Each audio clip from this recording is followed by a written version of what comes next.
ఈరోజే పాల్గొన సోమవారం. ఈరోజు మహేశ్వర వ్రతాన్ని ఆచరిస్తారు. ఈరోజు ఈ కథను వింటే చాలు జన్మల పాపాలు తొలగి కోటి జన్మల పుణ్యం వస్తుంది, సకల శుభాలు కలుగుతాయి. మరి ఆ కథ ఏంటో ఇప్పుడు ఈ వీడియోలో తెలుసుకుందాం. పూర్వకాలంలో కృష్ణా తీరంలో శంకరభట్టు అనే బ్రాహ్మణుడు ఉండేవాడు. తన ఊరిలోని వేద పాఠశాలలో పౌరోహిత్యం విద్యను నేర్చుకుని చుట్టుపక్కల గ్రామాలలో పౌరోహిత్య కార్యక్రమాలు నిర్వర్తిస్తూ ఉండేవాడు. ఎంతో సత్ప్రవర్తనతో జీవిస్తూ ఉండేవాడు. భార్య, 2 కుమారులతో సుఖంగా ఉండేవాడు. నిత్యం ఆ భగవన్నామ స్మరణతో కాలాన్ని గడుపుతూ ఉండేవాడు. పౌరోహిత్యంలో మంచి పేరు రావడంతో సంపాదన కూడా బాగా పెరగసాగింది. ఇంతలో అతనికి 50 సంవత్సరాల వయసు వచ్చింది. ఎంతో ధనం సంపాదించడం చేత అతనిలో అహంకారం పెరిగింది. దాంతో దైవభక్తి సన్నగిల్లింది. అనేక చెడు అలవాట్లకు లోనయ్యాడు. ఒకప్పుడు ఎంతో పేరుగల శంకరభట్టు అనేక వ్యసనాల బారిన పడి చివరకు భార్యా పిల్లల చేత కూడా అసహించుకోబడే పరిస్థితికి వచ్చాడు. ఉన్న వ్యసనాలతో పాటు పరస్త్రీ వ్యామోహం కూడా ఎక్కువ కావడంతో ఊరి వారందరూ కలిసి అతనికి గ్రామ బహిష్కరణ శిక్షను విధించారు. ఊరి నుంచి బహిష్కరించబడ్డ శంకరభట్టు ఆ ఊరు ఈ ఊరు తిరుగుతూ అనారోగ్యం పాలై భిక్షమెత్తుకుని జీవించసాగాడు. అలా ఒక్కొక్క ఊరిలో కొన్ని రోజులు గడుపుతూ కొన్ని రోజులకు మరో ఊరు చేరుకునేవాడు. ఒకనాడు ఉన్న ఊరి నుంచి బయలుదేరి వెళుతూ మధ్యలో అరణ్య మార్గంలో చిక్కుకున్నాడు. ఎటు చూసినా కటిక చీకటి. దారి తెలియక తికమక పడ్డాడు. ఒక చెట్టు కింద నిద్రపోయాడు. రాత్రంతా అడవి మృగాల అరుపులతో నిద్ర సరిగ్గా పట్టలేదు. ఉదయం లేవగానే నడక తిరిగి ప్రారంభించాడు. నీరసంగా ఉండడం చేత ఎక్కువ దూరం నడవలేకపోయాడు. ఇంతలో సాయంత్రమై చీకటి పడింది. ఒంట్లో ఓపిక నశించి ఇంకా మరణం తప్పదని తలిచాడు శంకరభట్టు. అదే సమయంలో అతనికి ఒక పాత భవనం కనపడింది. ఆ భవనం అంతా పాడుబడి శిథిలావస్థలో ఉంది. అందులో చిన్న చిన్న గదులు అనేకం ఉన్నట్లు కనపడ్డాయి.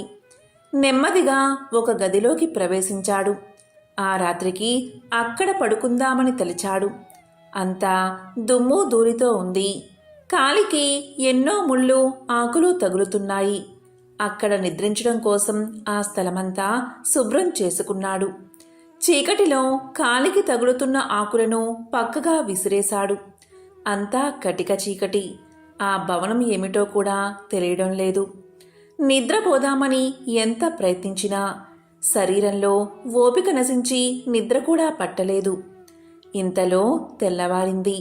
అతనికి ఎదురుగా ఒక్కసారి పరమేశ్వరుడు ప్రత్యక్షమయ్యాడు. శంకరభట్టుతో ఇలా అన్నాడు, నాయనా శంకరభట్టు, నీవు ఇంతకు ముందు ఎన్నో పాపాలు చేశావు. కానీ నిన్న రాత్రి తెలియక చేసిన నీ పనుల వలన నేను ఎంతో ప్రసన్నుణ్ణి అయ్యాను. నిన్న నాకు అత్యంత ప్రీతిపాత్రమైన మహాశివరాత్రి పర్వదినం. నువ్వు అడుగుపెట్టిన ఈ ప్రదేశం మహేశ్వరం అనే పేరుతో ఒకప్పుడు ఎంతో విరాజిల్లింది. ఇంతకాలం ఎవరూ పట్టించుకోక ఇలా శిథిలావస్థలో ఉంది. ఇన్ని సంవత్సరాల తర్వాత నీవు దానిని శుభ్రపరిచే ప్రయత్నం చేశావు. అంతేకాదు, ఎప్పటినుంచో కిందపడి ఉన్న బిల్వ దళాలను నీకు తెలియకుండానే ఒక పక్కన ఉన్న నా శివలింగంపై విసిరావు. మహాశివరాత్రి నాడు ఉపవాసముండి నా ఆలయం శుభ్రం చేసి బిల్వ దళాలతో నన్ను అర్చించిన భాగ్యం నీకు దక్కింది. ఈ క్షణం నుంచి అన్ని ఐశ్వర్యాలను నీకు ప్రసాదిస్తున్నాను. ఒక్కసారి కనులు మూసుకుని నన్ను ప్రార్థించు అని ఈశ్వరుడు అంతర్ధానమయ్యాడు. కనులు తెరిచిన ఈశ్వరభట్టు తన గ్రామంలో ఉన్నాడు. ఇదంతా ఆ మహేశ్వర మహిమగా గ్రహించాడు. ఎటువంటి అనారోగ్యమూ లేదు. ఎంతో ఐశ్వర్యం లభించింది. జరిగిందంతా భార్యా పిల్లలకు ఊరి వారికి చెప్పాడు. అటు తర్వాత శంకరభట్టు ఎటువంటి దుర్వసనాలకు లోను కాకుండా ఎన్నో సత్కార్యాలు చేస్తూ ఆ పరమేశ్వరుణ్ణి సేవిస్తూ కాలం గడిపి చివరకు ఆ మహేశ్వరుల్లోనే ఐక్యమయ్యాడు. పరమేశ్వరుడు అంతటి దయామయుడు. తెలియకుండానే తన్ను కొలిచిన శంకరభట్టును ఎంతగానో అనుగ్రహించాడు. ఇక తెలిసి చేసే శివపూజ వల్ల ఎంత పుణ్యఫలం లభిస్తుందో ఇక చెప్పేదేముంది. పరమేశ్వరుడు అల్ప సంతోషి. ఒక్కసారి తన నామాన్ని స్మరించిన సమస్త ఐశ్వర్యాలను అనుగ్రహిస్తాడు. మంగళకరుడు, శుభప్రదుడు, ముక్తి ప్రదాత అయిన పరమేశ్వరుడికి ఇవే మన నమస్కారాలు. ఓం నమః పార్వతీపతయే నమః. ఓం హరహర మహాదేవాయ నమః. ఇక శ్రీ మహేశ్వర వ్రతంలోని మరొక కథను ఇప్పుడు తెలుసుకుందాం. పూర్వకాలంలో గోదావరి తీరంలో శివాదాసుడు అని గొప్ప శివభక్తుడు ఉండేవాడు. అతడు ఏవో చిన్న చిన్న పనులు చేసుకుంటూ కాలాన్ని గడుపుతూ ఉండేవాడు. చిన్ననాటి నుండి శివభక్తి పరాయణుడై ఎప్పుడూ శివనామాన్ని స్మరిస్తూ ఉండేవాడు. ఏ పని చేసినా పరమేశ్వరార్పణమస్తు అని తలుచుకునేవాడు. ఆ స్వామి దేవలన శివదాసుకి ఆ ఊరి జమీందారు శేషయ్య ఇంట్లో గుమస్తా ఉద్యోగం దొరికింది. అందుకు శివదాసు ఎంతో సంతోషించి బ్రతికినంతకాలం ప్రతిరోజు క్రమం తప్పక శివుడికి అభిషేకం చేస్తానని అనుకున్నాడు. ఆ ప్రకారం ఆనాటి నుండి ప్రతిరోజు ఉదయమే లేచి శుభ్రంగా స్నానం చేసి తన ఇంట్లోని శివలింగానికి స్వచ్ఛమైన జలంతో అభిషేకం చేయడం ప్రారంభించాడు. శివదాసు తనకు ఎన్ని పనులు ఉన్నా అభిషేకం మాత్రం మరిచిపోయేవాడు కాదు. ఎప్పుడైనా పనుల వల్ల రాత్రి నిద్రపోవడం ఆలస్యమైనా తెల్లవారుజామునే లేచి తప్పకుండా అభిషేకం చేసేవాడు. తరువాతే కాలు బయట పెట్టేవాడు. శరీరంలో ఎప్పుడైనా కొంచెం నలతగా ఉన్నా ఏమాత్రం లెక్క చేసేవాడు కాదు. అన్నిటికీ ఆ పరమేశ్వరుడే ఉన్నాడు అనేవాడు. శివదాసు అచంచల భక్తికి ఆ పరమేశ్వరుడు ఎంతో సంతోషపడి అతడి జీవితం సాఫీగా సాగిపోయేలా అనుగ్రహించాడు. రోజులు ఇలా జరుగుతూ ఉండగా ఒకనాటి రాత్రి పెద్ద గాలివాన వచ్చింది. రాత్రంతా కుంభవృష్టి కురుస్తూనే ఉంది. ఉదయానికి కూడా తగ్గలేదు. శివదాసు ఆ వర్షానికి కూడా లెక్క చేయకుండా కోనేటికి వెళ్ళి స్వచ్ఛమైన నీరు తీసుకువచ్చి శివుడికి అభిషేకం చేసి ఆ తర్వాత నెమ్మదిగా జమీందారు ఇంటికి చేరాడు. వర్షం జోరుగా పడుతూ ఉండడంతో కొంచెం ఆలస్యమైంది. శివదాసుని చూస్తూనే జమీందారు గట్టిగా అరుస్తూ, ఏరా, ఎందుకింత ఆలస్యమైంది? ఒకరోజు అభిషేకం చేయకపోతే మీ శివుడు ఊరుకోడా అంటూ నానా మాటలు అన్నాడు. ఆ మాటలకు శివదాసు ఎంతో బాధపడ్డాడు. జమీందారు ఈ విధంగా శివదాసుని ఎన్నో దుర్భాషలాడ్డం గమనించిన పరమేశ్వరుడికి ఎంతో కోపం వచ్చింది. పరమశివుడు ఎంతటి భక్తవత్సలుడు అంటే తన భక్తులను ఎవ్వరైనా పల్లెత్త మాట అన్నా ఊరుకోడు. ప్రతినిత్యము తన్నే తలుస్తూ నిత్యము అభిషేకాన్ని నిర్వహించే శివదాసుని ఆ విధంగా అన్నందుకు జమీందారుపై పరమేశ్వరుడికి తీవ్ర ఆగ్రహం కలిగింది.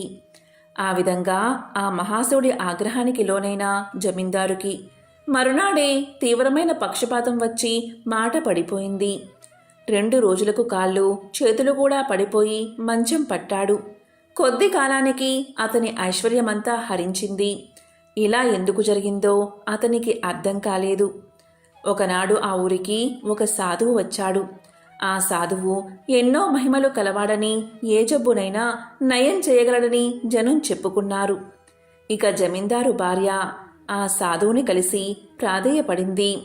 అతను దయతలచి జమీందారును చూడ్డానికి ఇంటికి వచ్చాడు. ఒక్కసారి కళ్ళు మూసుకుని ధ్యానం చేసి జమీందారుతో సాధువు ఇలా అన్నాడు, నాయనా, నీవు కొంతకాలం క్రితం నీ వద్ద పనిచేసే శివదాసుని అనవసరంగా దూషించావు. పరమేశ్వరుడికి ఎంతో ప్రియభక్తుడైన అతన్ని ఆ విధంగా దూషించడం వల్ల ఆ స్వామి ఆగ్రహానికి లోనయ్యావు. అందువల్లే ఈ అనర్థాలన్నీ జరిగాయి అని చెప్పి జమీందారు భార్య వైపు తిరిగి, అమ్మా, ఆ శివదాసుని రేపే మీ ఇంటికి పిలిచి అతని కాళ్ళు కడిగి పూజించు అన్నాడు. అప్పుడే పరమశివుడు సంతోషిస్తాడని, మీ బాధలన్నీ తొలగిపోతాయని తెలియచేశాడు. ఇక ఆ మరుసటి నాడే శివదాసుని జమీందారు దంపతులిద్దరూ వారింటికి పిలిపించి తమ తప్పుని మన్నించమని వేడుకున్నారు. అతని కాళ్ళు కడిగి ఆ నీటిని ఆ దంపతులిద్దరూ తలపై చల్లుకున్నారు. అంతే, జమీందారు అనారోగ్యం ఒక్కసారిగా మాయమైంది. సంపూర్ణ ఆరోగ్యంతో లేచి నిల్చున్నాడు. ఆ దంపతులిద్దరూ ఎంతో సంతోషపడి శివదాసుడికి నమస్కారం చేసి ఆ పరమేశ్వరుణ్ణి ఎన్నో విధాలా స్తుతించారు. జమీందారు అటు తర్వాత గొప్ప శివభక్తుడై ప్రతినిత్యము పరమేశ్వరుడికి అభిషేకం చేస్తూ కాలాన్ని గడిపాడు. ఆ ఊరిలో చక్కటి శివాలయాన్ని నిర్మించి జీవించినంతకాలం సుఖంగా జీవించి చివరన ముక్తిని పొందాడు. ఓం నమః పార్వతీపతయే నమః. ఓం హరహర మహాదేవాయ నమః. శ్రీ మహేశ్వర వ్రతంలోని ఇంకో విశేషమైన కథను ఇప్పుడు విందాం. పూర్వకాలంలో గంగా తీరంలో గంగరాజు అని చిన్న వ్యాపారస్తుడు ఉండేవాడు. అతడు ఎన్నో చిన్న చిన్న వ్యాపారాలు చేసి కొద్ది కాలంలోనే ఎంతో ధనాన్ని సంపాదించాడు. అంత ధనం సంపాదించాడే కాని ఏమాత్రం దాన ధర్మాలు చేసేవాడు కాదు. పరమ పిసినారిగా పేరొందాడు.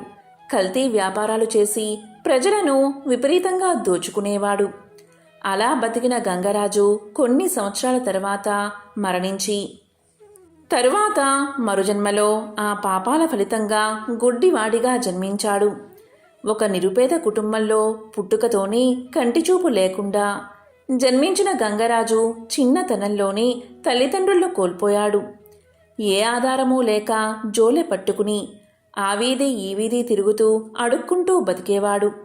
ఒక్కొక్క ఊర్లో కొన్ని నెలలు నివసించి తరువాత మరో ఊరు చేరేవాడు. అలా కొన్ని రోజుల తర్వాత గంగరాజు లింగాలపల్లె అనే ఊరు చేరాడు. ఆ ఊరిలోని పరమేశ్వరుడి ఆలయం ఎంతో మహామహిమాన్వితమైనదిగా ప్రసిద్ధి చెందింది. అంతేకాదు ఆ ఊరిలో దాదాపు ప్రతి చెట్టు కింద ఒక శివలింగం ఉండేది. పురాతన కాలంలో దేవతలే ఈ శివలింగాలను ప్రతిష్ఠించారని ఊరి ప్రజలు చెప్పుకునేవారు. ఆ ఊరు చేరిన గంగరాజు ఒక పెద్ద చెట్టు కింద నివసిస్తూ ప్రతిరోజు ఉదయం సాయంత్రం ఊళ్ళోకి వెళ్ళి భిక్షాటన చేసి వచ్చేవాడు. దొరికిన దాన్ని తింటూ కాలాన్ని గడిపేవాడు. ఒకరోజు ఉదయం అలా భిక్షాటనకు వెళ్ళిన గంగరాజుకు ఎవ్వరూ ఏ పదార్థాలు అతడి పాత్రలో వెయ్యలేదు. సరే సాయంత్రం ఏదైనా దొరుకుతుందేమో అని అనుకున్నాడు. సాయంత్రం తిరిగి అన్ని వీధులా తిరిగాడు. కాని ఎవ్వరూ ఏ పదార్థమూ భిక్ష వెయ్యలేదు. ప్రతిరోజు ఏదో ఒకటి అతనికి లభించేది. ఆ రోజు ఎవ్వరూ తనకు ఎందుకు భిక్ష వేయలేదో అతనికి అర్థం కాలేదు. ఉదయం నుంచి ఏ ఆహారమూ లేకపోవడం వల్ల ఒంట్లో ఓపిక లేక తిరిగి తన చెట్టు వద్దకు బయలుదేరాడు. ఒక్కసారిగా పెద్ద వాన మొదలైనది. గంగరాజు తడిసి మొద్దయ్యాడు. చివరకు ఒక చెట్టు కిందకు చేరుకున్నాడు. తన పాత్ర నిండా వర్షపు నీరు చేరడంతో నీటిని పక్కకు విసిరాడు. అంతే, అప్పుడు ఒక అద్భుతం జరిగింది. గంగరాజుకు ఒక్కసారిగా కంటిచూపు వచ్చింది. అంతేకాదు తన పక్కనే బంగారు నాణాల మూట కనబడింది. ఎదురుగా పరమేశ్వరుడు ప్రత్యక్షమయ్యాడు. గంగరాజు ఒక్కసారిగా ఆశ్చర్యపోయాడు. ఏమిటి అద్భుతాలు అని తలుస్తూ ఉండగా పరమేశ్వరుడు ఇలా అన్నాడు, నాయనా, ఈరోజు నాకెంతో ప్రీతికరమైన సోమవారం, అందున ఏకాదశి. ఊరి ప్రజలందరూ ఉపవాసం ఉండడం వల్ల నీకు ఏ పదార్థమూ లభించలేదు. అందువల్ల నీవు కూడా ఉపవాసం చేసినవాడయ్యావు. అంతేకాదు కనులు కనపడకుండా నీకు తెలియకుండా నీవు విసిరిన నీ పాత్రలోని వర్షపు నీరు పక్కన ఉన్న శివలింగంపై పడింది. ఆ విధంగా నీవు నాకు అభిషేకం చేసినవాడయ్యావు. ఇంత పవిత్ర దినాన ఉపవాసముండి నాకు అభిషేకం చేసి ఎంతో పుణ్యాన్ని సంపాదించుకున్నావు. అందువల్ల నీకు చూపును ప్రసాదిస్తున్నాను. ఈ బంగారు నాణాలు తీసుకుని ఏదైనా వ్యాపారం చేసుకుని సుఖంగా జీవించు అని చెప్పి పరమేశ్వరుడు అంతర్ధానమయ్యాడు. ఇక జరిగిన దానికి గంగరాజు ఎంతో సంతోషించి ఆ ధనంతో వ్యాపారాన్ని మొదలుపెట్టి ఎంతో ధనాన్ని సంపాదించాడు. గొప్ప శివభక్తుడిగా పేరు పొంది ఎన్నో దానధర్మాలు చేశాడు. జీవించినంతకాలం సుఖంగా జీవించి చివరన ముక్తిని పొందాడు. పరమేశ్వరుడు అల్ప సంతోషి. ఒక్క బెలవదలంతో పూజించినా ఎంతో తృప్తి చెందుతాడు. సర్వసంపదలు అనుగ్రహిస్తాడు. చక్కటి ఆరోగ్యాన్ని ప్రసాదిస్తాడు. అంతటి అమృతమూర్తి అయిన మహేశ్వరుడికి ఇవే మన నమస్కారాలు. ఓం నమః పార్వతీపతయే నమః. ఓం హరహర మహాదేవాయ నమః. శ్రీ మహేశ్వర వ్రతంలోని మరొక విశేషమైన కథను ఇప్పుడు తెలుసుకుందాం. పూర్వకాలంలో ఏకనాథపురంలో గొప్ప శివాలయం ఉండేది. ఆ ఆలయంలో వెలిసిన శివలింగాన్ని సాక్షాత్తు దేవతలే ప్రతిష్ఠించారని చెప్పుకునేవారు. ఆ స్వామి ఎంతో మహిమాన్వితుడిగా చుట్టుపక్కల గ్రామంలో పేరు పొందాడు. భక్తులు బళ్ళు కట్టుకుని ఆ దేవాలయానికి వచ్చి పరమేశ్వరుని సేవించి వెళ్ళేవారు. ప్రతి సంవత్సరం కార్తీక మాసంలో ఆ దేవాలయంలో అద్భుతమైన ఉత్సవాలు జరిగేవి. ఆలయాన్ని రంగురంగుల పూలతో అలంకరించేవారు. ఎన్నో ప్రత్యేక పూజలు చేసేవారు. ఆ ఆలయంలో భిక్షమయ్య అనే పూజారి ఉండేవాడు. అతడు వేదాలన్నీ ఔపోసన పట్టినవాడని జనం చెప్పుకునేవారు. నమ్మక చమకాలతో నిత్యమూ పరమశివుణ్ణి ఆరాధించేవాడు. అయితే తనకు అన్ని విద్యలు తెలుసునని, ఎంతో గొప్ప పండితుణ్ణి అని అతనికి కొంచెం అహంకారం ఉండేది. ఎంతటి వారికైనా అహంకారం తగదు కదా. పరమేశ్వరుడికి ఇతడికి బుద్ధి చెప్పాలి అనిపించింది. ఒకనాడు ఆలయంలో నిత్యం పూజ చేసే పాత్రల్లోని ఒక చిన్న వెండి పాత్ర మాయమైంది. ఆలయమంతా ఎంత వెతికినా కనబడలేదు. ఆలయంలో గోపాలుడు అనేవాడు చిన్న చిన్న పనులు చేస్తూ కాలం గడిపేవాడు. ఆలయ ఆవరణంతా ఊడ్చి నీళ్లు చిమ్మి కడిగేవాడు. ఏమీ చదువుకోకపోయినా ఎల్లప్పుడూ ఆ పరమేశ్వరుణ్ణే ధ్యానిస్తూ కాలాన్ని గడిపేవాడు.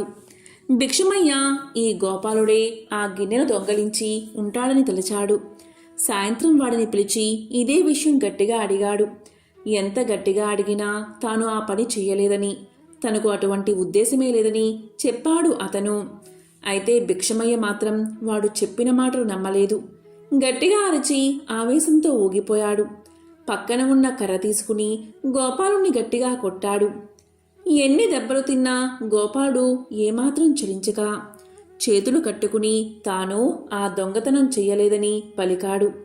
ఇక విసుగు వచ్చి భిక్షమయ్య ఇంటికి వెళ్ళిపోయాడు. గోపాలుడు తన మీద అనవసరంగా నింద పడినందుకు బాధపడుతూ ఆ పరమేశ్వరుణ్ణే తలుస్తూ నిద్రపోయాడు. ఇక మరునాడు ఉదయం భిక్షమయ్య గర్భాలయం తలుపు తీయగానే అక్కడ కనబడిన దృశ్యం చూసి నిశ్చేష్టుడు అయ్యాడు. శివలింగంపై అనేక చారలు కనబడ్డాయి. వెంటనే జరిగింది భిక్షమయ్యకు అర్థమైంది. తాను గోపాలుణ్ణి కొట్టిన దెబ్బలన్నీ స్వామి తాను తీసుకున్నాడు. ఎంతటి మహా అపరాధం చేశాను అని తలిచాడు. ఇంతలో పక్కనున్న పానవట్టం నుంచి ఒక ఎలుక ఆ గిన్నెను నోట కలుచుకుని వచ్చి అక్కడ వదిలి అంతే వేగంతో వెళ్ళిపోయింది. భిక్షమయ్యకు ఎంతో బాధ కలిగింది. గోపాలుణ్ణి అనవసరంగా కొట్టానని, తన అపరాధాన్ని మన్నించమని ఆ పరమశివుణ్ణి పరిపరి విధాలుగా వేడుకున్నాడు. అటు తర్వాత ఆ శివలింగానికి పంచామృతాలతో అభిషేకం చేశాడు. గోపాలుణ్ణి పిలిచి తన తప్పు క్షమించమని వేడుకున్నాడు. పరమేశ్వరుడికి కావలసింది పాండిత్యము, సర్వశాస్త్రాలు తెలుసునున్న జ్ఞానమూ కాదు. ఇవన్నీ ఉన్నా అహంకారం ఉన్నట్లయితే ఆ స్వామి అనుగ్రహం కలగదు. పరమేశ్వరుడికి కావలసింది స్వచ్ఛమైన నిర్మలమైన భక్తి. ప్రశాంత చిత్తంతో నిష్కల్మష హృదయంతో ఆ స్వామిని రోజులో ఒక్కసారి తలిచినా చాలు. ఆ స్వామి మనల్ని తప్పక అనుగ్రహిస్తాడు. అంతటి అమృతమూర్తి అయిన పరమేశ్వరుడికి ఇవే మన నమస్కారాలు. ఓం నమః పార్వతీపతయే నమః. ఓం హరహర మహాదేవాయ నమః. పూర్వకాలంలో కావేరీ నదీ తీరంలో శివశర్మ అని పరమేశ్వరుడి మహాభక్తుడు ఉండేవాడు. అతడు ఎన్నో శాస్త్రాల్లో ఎంతో ప్రావీణ్యత సంపాదించినవాడే. చుట్టుపక్కల గ్రామాల్లో తనకు మించిన పండితుడేడని పేరు తెచ్చుకున్నాడు. ముఖ్యంగా జ్యోతిష, వ్యాకరణ శాస్త్రాల్లో ఎంతో పేరు ప్రఖ్యాతులు సంపాదించాడు. ఆ దంపతులకు 2 కుమార్తెలు. ఇద్దరికి మంచి వరులతో వివాహం జరిగింది. ఇదంతా ఆ పరమేశ్వర అనుగ్రహంగా తలచేవాడు. అతని భార్య సుమతి కూడా భర్తకు చేదోడు వాదోడుగా ఉండేది. ప్రతి ఏకాదశి నాడు శివశర్మ ఏకాదశ రుద్రాభిషేకం చేసేవాడు. ఆనాడు ఇంటికి వచ్చిన బంధువులకు, స్నేహితులకు ఆ దంపతులు భోజనం పెట్టకుండా పంపేవారు కాదు. ప్రతి క్షణం శివశర్మ దంపతులు ఆ పరమేశ్వరుణ్ణి స్మరిస్తూ కాలాన్ని గడిపేవారు. ఇంతలో ఒక్కసారిగా శివశర్మకు ఏదో కంటివ్యాధి వచ్చి చూపు సరిగ్గా కనిపించడం మానేసింది. ఎన్ని రకాల మందులు వాడినా ఫలితం లేకపోయింది. రోజురోజుకి కంటి చూపు ఇంకా మందగించసాగింది. చూపు సరిగ్గా కనపడక ఒకనాడు కాలికి ఏదో వస్తువు తగిలి పడ్డంతో మోకాలు విరిగి 2 నెలలు మంచం మీదనే ఉండవలసి వచ్చింది. ఎప్పుడు ఆ పరమేశ్వరుణ్ణే స్మరించే తమకు ఇన్ని బాధలు ఎందుకు వచ్చాయా అని ఆ దంపతులు ఎంతో కుంగిపోయారు. ఓ పరమేశ్వరా, ఏమిటి ప్రారబ్ధం? ఎందుకు మాకు ఇన్ని బాధలు తండ్రి అని పదే పదే మొరపెట్టారు.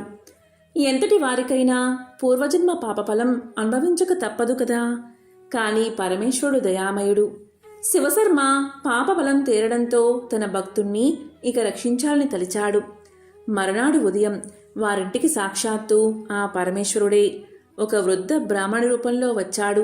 శివశర్మ దంపతులకు ఆ బ్రాహ్మణుడిలో ఏదో దివ్య తేజస్సు కనిపించింది. ఆ దంపతులిద్దరూ ఆ బ్రాహ్మణుడికి నమస్కారం చేసి ఇలా అన్నారు: స్వామి, తమరు దివ్య తపస్సంపన్నులుగా ఉన్నారు. నాయందు దయతలచి ఈ బాధల నుండి విముక్తి పొందే మార్గాన్ని సెలవియ్యండి అని ప్రార్థించారు. అప్పుడు వృద్ధ బ్రాహ్మణి రూపంలో ఉన్న పరమేశ్వరుడు వారితో ఇలా అన్నాడు: నాయనలారా, మీ బాధ నేను గ్రహించాను. మీ బాధలన్నీ తొలగే ఉపాయాన్ని చెబుతాను. ఇక్కడికి ఒక రాత్రి ప్రయాణ దూరంలో శివగిరి అనే గుట్ట ఉంది. ఆ గుట్టపై వెలిసిన పరమేశ్వరుడు మహాశక్తి సంపన్నుడు. మీరు త్వరలోనే వెళ్ళి ఆ స్వామిని దర్శించండి.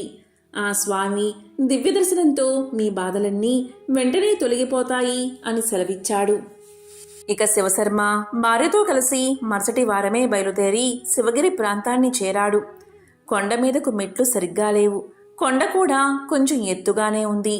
కంటి చూపు సరిగ్గా కనపడక ఈ కాలినొప్పుతో అసలు ఎక్కగలనా అని శివశర్మకు సందేహం వచ్చింది. కొండ పైనుంచి కిందకు దిగుతున్న భక్తులను ఎన్ని మెట్లు ఉన్నాయి అని అడిగాడు. వారు శివశర్మ దంపతులతో దాదాపు 1000 మెట్లు ఉన్నాయని 2 గంటల కంటే ఎక్కువే సమయం పడుతుంది అన్నారు. దీంతో శివశర్మకు ఎంతో బాధ కలిగింది. ఈ కాలి నొప్పితో ఎలా ఎక్కగలను అని తలిచాడు. కానీ మనస్సులో ఆ వృద్ధ బ్రాహ్మణుడే కనబడుతున్నాడు.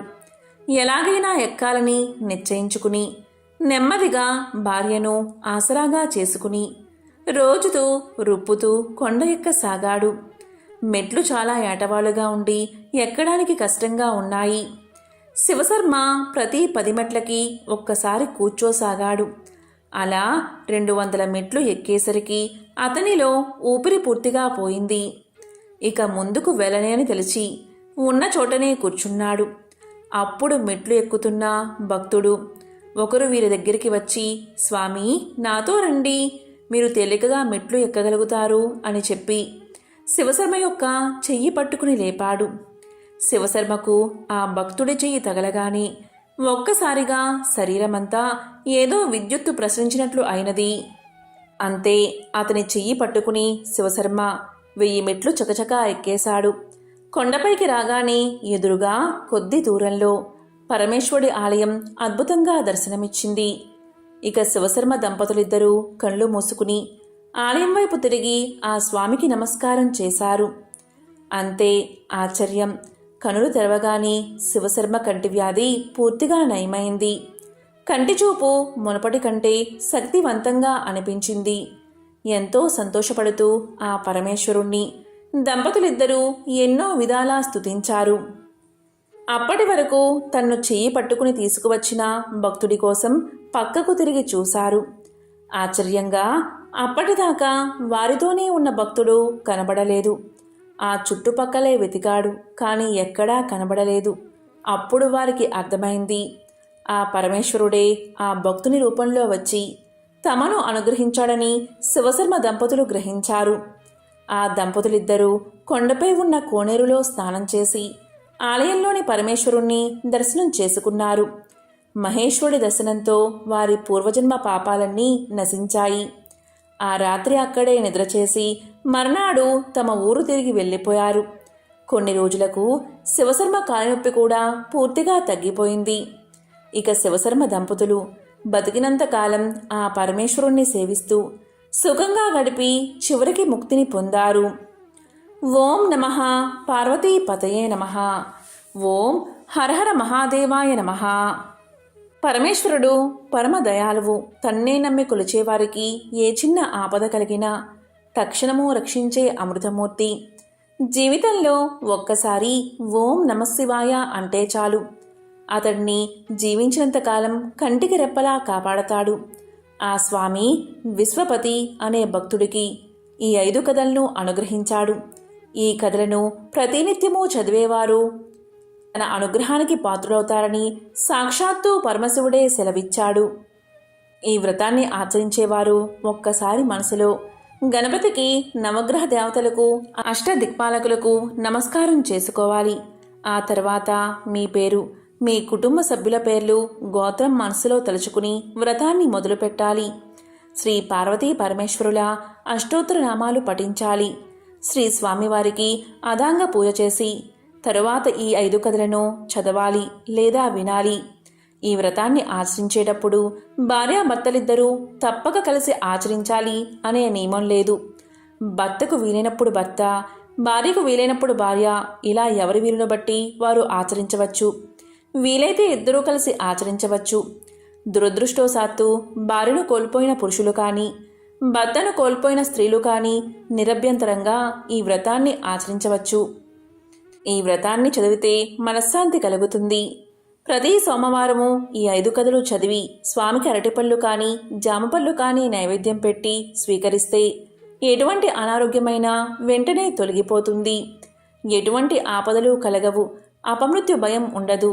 చదివే శక్తి లేని వారికి వారి బంధువులెవరైనా చదివి వినిపించినా ఎంతో ఫలం కలుగుతుంది. ఈ పరమేశ్వరుడి జ్యోతిర్లింగ క్షేత్రాల్లో కానీ ఏ దివ్య క్షేత్రంలో అయినా ఈ వ్రతాన్ని ఆచరిస్తే కొన్ని కోట్ల జన్మల పాపం ఫలం నశిస్తుంది. వ్రతం ఆచరించిన వెంటనే శరీరంలోని రోగాలన్నీ తొలగిపోతాయి. శరీరానికి నూతన తేజస్సు కలుగుతుంది. దీర్ఘాయుషుతో సుఖంగా జీవిస్తారు. సంతానం లేనివారు స్వామివారి ఆలయంలో సోమ, మంగళ, బుధవారాలలో వరుసగా 3 రోజులు ఈ పుస్తకాన్ని పఠిస్తే తప్పకుండా చక్కటి సంతానం కలుగుతుంది. వివాహం కాని కన్యలు కానీ, యువకులు కానీ ఈ విధంగా చదివితే త్వరలో వివాహం జరుగుతుంది. కాబట్టి ఎంతో విశేషమైన ఈ మహేశ్వర వ్రతం రోజు ఈ కథలను వింటే చాలు, జన్మల పాపాలు తొలగి కోటి జన్మల పుణ్యం వస్తుంది. సకల శుభాలు కలుగుతాయి. ఓం నమో పార్వతీపతియే నమః. హర హర మహాదేవ శంభో శంకర. ఓం నమః శివాయ.